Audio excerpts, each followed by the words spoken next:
తెలంగాణ విద్యారంగంలో ప్రజాప్రభుత్వం సరికొత్త చరిత్రకు నాంది పలికింది. పేద విద్యార్థులకు అంతర్జాతీయ స్థాయిలో చదువులను చేరువ చేస్తూ విద్యా విప్లవానికి శ్రీకారం చుట్టింది. గౌరవ సీఎం శ్రీ రేవంత్ రెడ్డి గారి dream project Telangana public school Rangareddy జిల్లా ఆరుట్లలో అట్టహాసంగా ప్రారంభమైంది. బుధవారం గౌరవ సీఎం శ్రీ రేవంత్ రెడ్డి గారు ఆరుట్ల చేరుకుని ఈ మెగా స్కూల్ పైలాన్ను ఆవిష్కరించారు. Digital class rooms, hi tech labs ను పరిశీలించి విద్యార్థులతో కలిసి స్వయంగా బ్రేక్ఫాస్ట్ చేశారు. విద్యా commission chairman doctor Akunuri Murali బృందం పర్యవేక్షణలో కార్పొరేట్ సంస్థలను తలదన్నేలా ఆరుట్ల టీపీఎస్ అద్భుతంగా రూపుదిద్దుకుంది. ఈ స్కూల్ ప్రత్యేకతలు చూస్తే మైండ్ బ్లాక్ అవ్వాల్సిందే.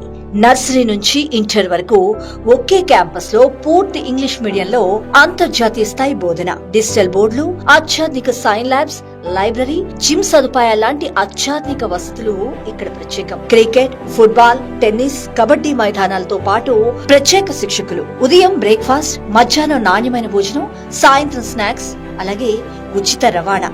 పిల్లలను క్షేమంగా తీసుకురావడానికి 5 ప్రత్యేక బస్సులు. ఇలా కార్పొరేట్ ను తలదన్నేలా తెలంగాణ పబ్లిక్ స్కూల్ మన తెలంగాణ విద్యార్థులకు అందుబాటులోకి వచ్చింది. ఇక్కడి వసతులు కార్పొరేట్ స్కూళ్లను మించిపోవడంతో ప్రైవేట్ స్కూళ్ల నుంచి వలసలు పెరిగి మరి మొదటి రోజే నో అడ్మిషన్ బోర్డు పెట్టేలా ఇక్కడ విపరీతమైన క్రేజ్ పెరిగింది.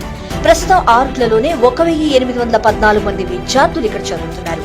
పైలట్ ప్రాజెక్టుగా ఆరుట్ల, మంచాల, బంగూరు, పోల్కంపల్లిలో ప్రారంభమవుతున్న ఈ విద్యా వెలుగులు 100 స్కూళ్లకు విస్తరించనున్నాయి. గౌరవ సీఎం శ్రీ రేవంత్ రెడ్డి గారి అధినాయకత్వంలోని తెలంగాణ ప్రభుత్వ విద్యా విధానం ఇక గ్లోబల్ లెవెల్ కు వెళ్లనుంది.